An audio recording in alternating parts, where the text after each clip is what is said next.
The Pijo gods. As someone who has only watched the show and not read the books and is not familiar with Greek mythology, I'll start off with the family tree as I understand it. I think this is pretty accurate based on what I gathered for season 1 of the show. Kronos is at the top of the tree. He is a Titan, which I understand were the previous gods in charge before the Olympians who are in charge now. The Olympians led by Zeus rebelled against the Titans who were their parents. So, it was basically a family feud. I love family feuds, by the way. They are usually compelling sources of drama. Anyways, I think there were more Titans other than Kronos. But I don't think their names or even identities were mentioned in season 1 of the show. So, I just added 2 Titans to the top of the tree and named them Titan 1 and Titan 2. Of course, we have the Olympians in the next line of the tree. At least, I think all gods in this tree below the Titans are all called Olympians. But in charge of these Olympians there's the big 3 gods. These are Zeus, Poseidon and Hades. I think they have this standing in the community because of how powerful they are. Zeus has the lightning bolt, Hades has the shield or something like that he made Percy find for him, and Poseidon can control water. Also, they are considered the big 3 because their demigod children were becoming very powerful to the point that the gods be getting Titan over, vibes ready to repeat themselves. So, they made a pact to stop having demigod children. There's also a level of gods who are the gods' children with what I assume to be other gods, because they are not demigods, they are also gods. I do not know who any of these other gods they are having children with are though. Were they married to them? Were they also Kronos and the other Titans' children? I cannot tell you. Did they have multiple children together over time? So, that is also an interesting mystery that I hope will be unraveled over the seasons as we meet these other gods. Then there's the demigods. Here we have 2 forbidden demigods who are the children of the big 3 with humans. We know Poseidon had a child with Sally Jackson to produce Percy, who is the forbidden child, who is the protagonist we follow in the show. Then, there's Talia, who almost died and was turned into a tree by her father Zeus to save her. She sounds like a formidable demigod, and I hope we get to meet her in the future. Though I wonder how they will reverse the whole she's a tree thing at the moment. And then we have the other demigods we met at Camp Half-Blood. We have Annabeth, who is also one of the main characters, Luke and Clarice. I cannot remember the other demigods we met this season at camp, so I am not mentioning them here. Before we get started on what I think I know about each god, demigod, I would like to issue a special shout-out to Grover. He does not get a deep dive in this as I am only focusing on the gods, but since he is one of the quest trio, also someone we spent a lot of time with this season, and considering his friendship with Percy, Annabeth and Luke, his love for nature and animals, and his general personality, I have to acknowledge him here. We will of course start with Kronos, the big bad of this show. The diabolical evil former kingpin who is coming for vengeance, coming to take his throne back and punish all those who wronged him, or as Percy cheekily refers to him, Grandpa. He is the father of all the big 3 gods. He was overthrown by Zeus and his siblings. He is currently banished to Tartarus. He is manipulative. He hates his children. He is powerful and feared. He can project himself into other people, gods, demigods' dreams. Moving on to Zeus. Rest in peace, Lance Reddick. You portrayed Zeus wonderfully. So, what can I say about Zeus that hasn't already been said? He is one of the big 3 gods. He is the current leader of the Olympians and gods, and presumably the most powerful god. He is the god of the sky, hence the trio could not fly to get to the other side of the United States. He wields the lightning bolt, also known as the Master Bolt, I think.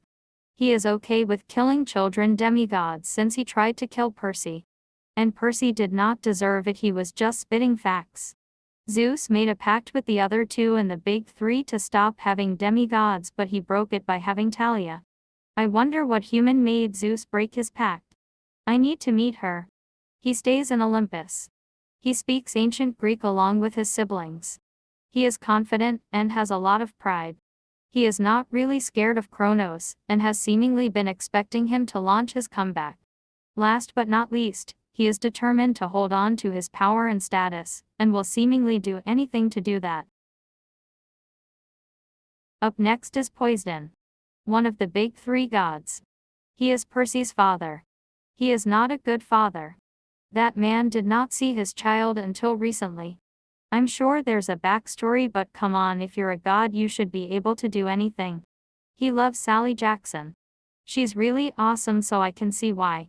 He loves Percy. He helps and aids him throughout his quest, and when Zeus almost killed him on Olympus, he intervened, but I have to repeat, he is still a bad father, but a point to him at least. He made a pact with the other two in the big three to stop having demigods, but broke it by having Percy. He is the god of the seas.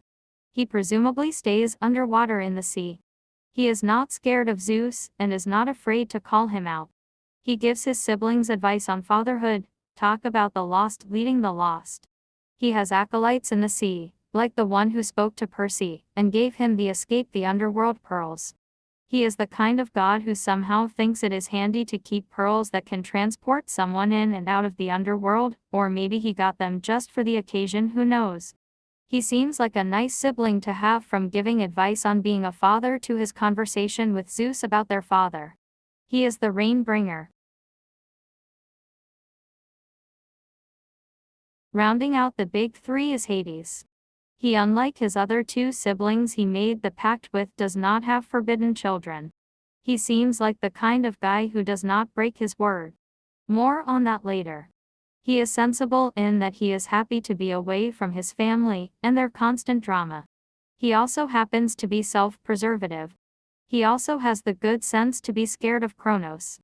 I do not know Kronos' reputation, but something tells me they should all be scared of him, and Hades right now is the only one behaving appropriately according to me.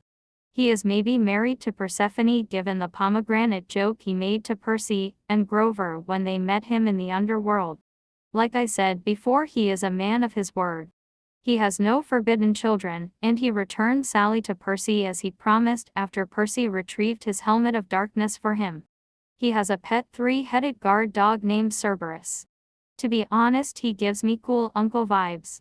I know a cool pansexual king when I see one. He stays in the underworld, which I am going to take the liberty of assuming is hell. He is clever, as shown when he takes Sally as leverage when the Minotaur is about to kill her. Now moving on to the children of the Olympians, who are also gods, and who I think are also called Olympians. We will start with Hermes. He is known as the god's mailman. He is Luke's father and seems regretful about being a terrible father to him. He owns flying shoes. He likes partying in Vegas at a casino.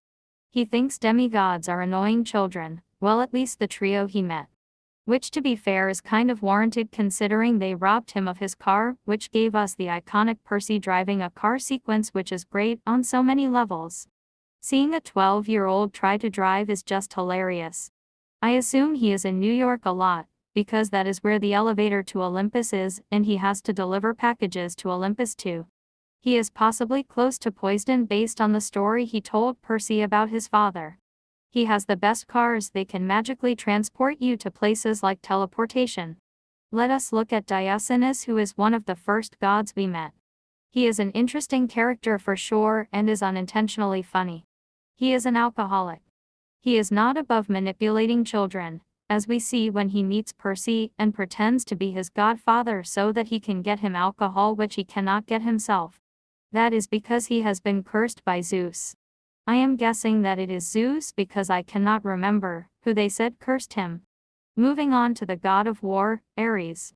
He is Claris's father. He is partnering with Kronos in his bid to make a comeback. I do not know why he is partnering with him to rebel against his father and the Olympians.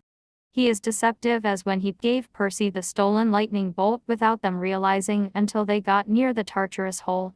He does not like Percy, and he even went as far as having a duel with the untrained 12-year-old. That is weird behavior if you ask me, but I guess he is living up to his god of war moniker. He is on good terms with Luke since they collaborated on stealing the bolt and getting it to Kronos via Percy. Next is Athena. She is Annabeth's mother. She does not conceive demigods the usual way. It sounds like she gives children as gifts to people she likes, so they appear magically to those people, I think. She has a monument that is kinda like a museum that people visit, and the trio tried to seek refuge at the monument. However, she is not a good mother. She is very petty. Like when she abandons Annabeth, Percy, and Grover at the monument because they sent Medusa's head to Olympus. She took that as an insult since she was the one who cursed Medusa. But what should they have done considering they were defending themselves against her, and it was either them or her? She is jealous. As shown when she cursed Medusa for hooking up with some god she had a thing with like. I do not know who the god is. In summary, I can say she is not a girl's girl. The last child of the god we will talk about is Procrustes. He is Poison's son. He is Percy's brother. He owns a mattress store. He tricks people onto sleeping on mattresses that hold them involuntarily. So he basically kidnaps and holds people hostage for what reason I do not know. He is not likable and has no charm. He is a terrible brother, because instead of being happy to see Percy he tried to trick him. Now moving on to the children of the Olympians with humans. They are known as demigods. We will start off with Percy Jackson. He is Poison's son. He is sassy. He is, in his own words, indignant. He is Sally Jackson's son, and is very proud to be her son.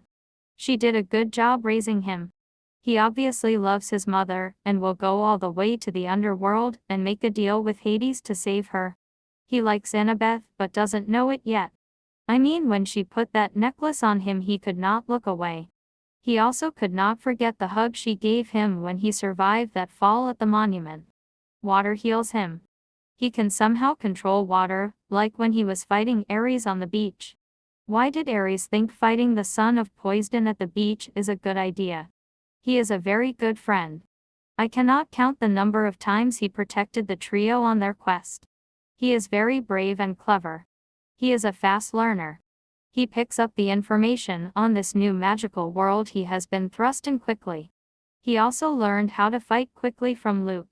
He is Seaweed Brain, as Annabeth fondly calls him. He is a forbidden demigod, so he is an even bigger magnet for danger when he is not at Camp Half-Blood in comparison to the other non-forbidden demigod.